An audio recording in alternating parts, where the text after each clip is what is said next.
కానీ ఇప్పుడు అసెంబ్లీలో ప్రకటించిన పర్సంటేజెస్ ఏంది?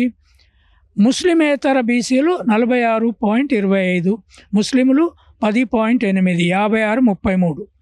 తర్వాత నాన్ ముస్లిం జనరల్ కాస్ట్లు 13.31%, ముస్లిం జనరల్ కాస్ట్లు 2.48, ఇవి 15.79 అయింది. షెడ్యూల్ కాస్ట్ 17.43, షెడ్యూల్ ట్రైబుల్ 10.45, మొత్తం 100%. ఈ 100%లో వీళ్ళు ఇది తప్పంటే బీసీలు కానీ ఇంకోరు కానీ కరెక్ట్ బీసీల లెక్కేది దేని ప్రకారం చెప్తున్నావు? కేసీఆర్ లెక్కలా? టోటల్గా తప్పు. అవి ఒక్క రోజులో ఎవరు సెన్సైజ్ చేయలేరు. వాళ్ళ కాస్ట్ లిస్ట్లే ఇవ్వలేదు, ఎన్యుమరేటర్ సంఖ్యనే లేదు. కనుక దాని మీద నమ్మి నువ్వు రేపు ఏ లెక్క వచ్చినా తప్పు అంటే ఎవరు చేయాలి మరి లెక్క? ప్రభుత్వం. ఇప్పుడు మీరు అన్నట్టుగా వాళ్ళేమో కేసీఆర్ గవర్నమెంట్లో ఒక రోజు మాత్రమే సర్వే చేయడం జరిగింది, వీళ్ళేమో 50 రోజుల పాటు సర్వే చేయడం జరిగింది. కానీ తీరా చూస్తే మనం గ్రౌండ్ లెవెల్లోకి వెళ్ళి చూసినట్టయితే చాలా గ్రామాలలో ఈ సర్వేను జరపకుండా కేవలం నామమాత్రంగా స్టిక్కరింగ్ అంటిపెట్టి పంపించినటువంటి, కేవలం చేసినట్టుగా ఏదో చేయడం చెప్పించింది. కానీ అక్కడికి వెళ్తే గ్రౌండ్ లెవెల్కి వెళ్ళినట్టయితే మా ఇంటికి రాలేదన్నటువంటి అభిప్రాయం దాదాపుగా ప్రతి గ్రామంలో 10-15% మంది వ్యక్తం చేస్తూ ఉన్నారు. సో దీనికి మరింత టైం కూడా తీసుకుంటే బాగుండేది కావచ్చు అన్నటువంటి అభిప్రాయం ఏమన్నా మీరు ప్రభుత్వం దృష్టికి? ఇప్పుడు నువ్వు ఒక రిపోర్టర్వి, చాలా గ్రామాలకు ఈ ఎన్యుమరేటర్స్ పోలేదని ప్రజలు నాకు చెప్పారంటున్నావు. ఏ గ్రామాలలో లెక్కలు దిగలవా? ప్రభుత్వం దగ్గర ఏ ఇండ్లు ఎవ్వరు ఏ లెక్క చెప్పారు వాళ్ళ లెక్కలు తీసుకున్న తర్వాత వాళ్ళ సంతకాలు ఉన్నాయి. 3 లక్షల కుటుంబాలు చెప్పలేదు. దాని అసెంబ్లీలో చర్చ జరిగిన తర్వాత ఫిబ్రవరి 28 వరకు టైం ఇచ్చి మళ్ళీ ఎన్యుమరేషన్కు వాళ్ళు చేసుకునే హక్కు ఇచ్చారు. ఆన్లైన్లో చేసుకోవచ్చు, మండల్లో చేసుకోవచ్చు. మళ్ళీ ఎన్యుమరేటర్లు పోయి కూడా చేశారు. 28 ఫిబ్రవరి లాస్ట్ డేట్ నాటికి 80,000 మంది మళ్ళీ చేసుకున్నారు. ఒకవేళ కొంతమంది మేము ఇవ్వమంటే దానికి ఎవరేం చేస్తారు? వాళ్ళకి ఆ రైట్ ఉంది. నువ్వు నేషనల్ సెన్సెస్ మొత్తం ఇంటింటికి పోయి తీసిన లెక్కలు నీ దగ్గర ఉన్నాయా? ఆ సెన్సెస్ని ఎందుకు నమ్ముతున్నాం? కోర్టులు ఎందుకు నమ్ముతున్నాయి? మనం ఎందుకు నమ్ముతున్నాం?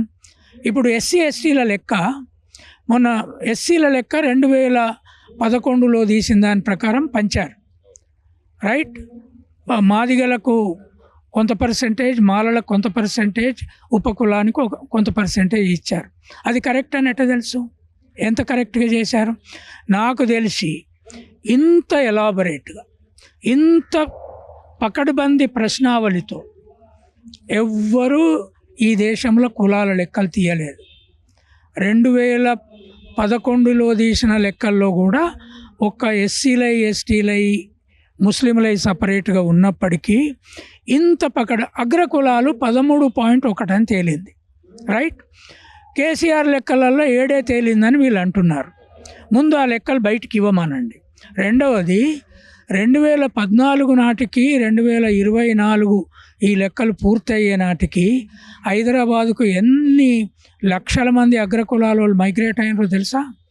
మొత్తము బంజారా హిల్స్ నుంచి హైటెక్ సిటీ ఇప్పుడు అపార్ట్మెంట్లు కొంటున్నదంతా నార్త్ ఇండియన్ అప్పర్ కాస్ట్. దాంట్లో ఇప్పుడే నేను ఇంతకుముందే ఇప్పుడు ఉపన్యాసంలో చెప్పిన, ఒకసారి ఈ లిస్టు చూడు. 18 అగ్రకులాల పేర్లు ఉన్నాయి తెలంగాణలో ఉన్న వాళ్ళవి. ఇవి భారతదేశంలో మొత్తంలో ఉన్న పేర్లు. ఏమిటది? అయ్యంగార్ అంటే తమిళ్ వాళ్ళు, బ్రాహ్మలు, బుద్ధిస్టులు, క్రిస్టియన్స్, బీసీలు కాని వాళ్ళు, జైన్లు, కమ్మ, చౌదరి, కాపు, నాయుడు, కర్ణం, కోమటి, వైశ్య, గుప్త, శెట్టి, వీళ్ళంతా వ్యాపారస్తులే. క్షత్రియ, రాజులు, లింగాయతులు. మార్వాడీల సంఖ్య ఎంత పెరిగిందో తెలుసా నీకు? మార్వాడీలు గ్రామాన షాపులు పెడుతున్నారు. ఇప్పుడు నువ్వు అన్నావు కదా వాళ్ళ పేర్లు ఇవ్వలేదని. మార్వాడీల దగ్గరికి వెళ్ళి మీరు నమోదు చేసుకున్నారా అని అడుగు, వాళ్ళ లెక్క ఎంత తేలుతుందో దీంట్లో తేలుతుంది. ఇంతవరకు తేలలేదు కదా. మార్వాడీలు వచ్చారు, ముస్లింలు, బీసీలు కాని వాళ్ళు వచ్చారు, పట్నాయకులు వచ్చారు, ఒరిస్సా నుంచి ఇక్కడికి మైగ్రేట్ అయి ఉన్నారు, రెడ్లు ఉన్నారు, సిక్కులు ఉన్నారు, వర్మలు ఉన్నారు, వెలమలు ఉన్నారు. వీళ్ళు కాకుండా అదర్స్. తర్వాత లేబర్ కూడా మైగ్రేట్ అయింది. తెలంగాణ విడిపోయినాక ఊహించనంత అప్పర్ కాస్ట్ మైగ్రేషను, ఇతర లేబర్ మైగ్రేషన్ కూడా. కానీ బీసీ లిస్టు ఏదైతే ఇక్కడ ఉన్నదో బయటి రాష్ట్రాల బీసీలు దాంట్లో పేర్లు రాసుకోవడానికి వీలు లేదు. కానీ ఇదే అప్పర్ కాస్ట్లు ఎక్కడైనా కామన్ అవి, దాంట్లోకి జనరల్కి వచ్చిండ్రు.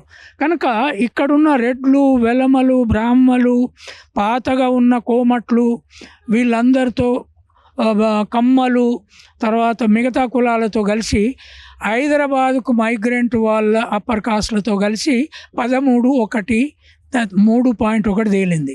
అది తప్పని ఎట్లా చెప్తావు? కనుక నేను అనేది ఏంటి అంటే లెక్కలకు ఒక పద్ధతి ఉంటుంది. ఎవరైనా ఆల్టర్నేటివ్ లెక్క ఉంటేనే ఇది చెయ్యొచ్చు అని. దీని తప్పని ఎవరు నిరూపించగలరు? ఎవరైతే కాదంటున్నారో వాళ్ళు అసెంబ్లీలలో కాదన్నారా, బయట కాదన్నారా, వాళ్ళకు ఒకటే ఒక మార్గం ఉంది.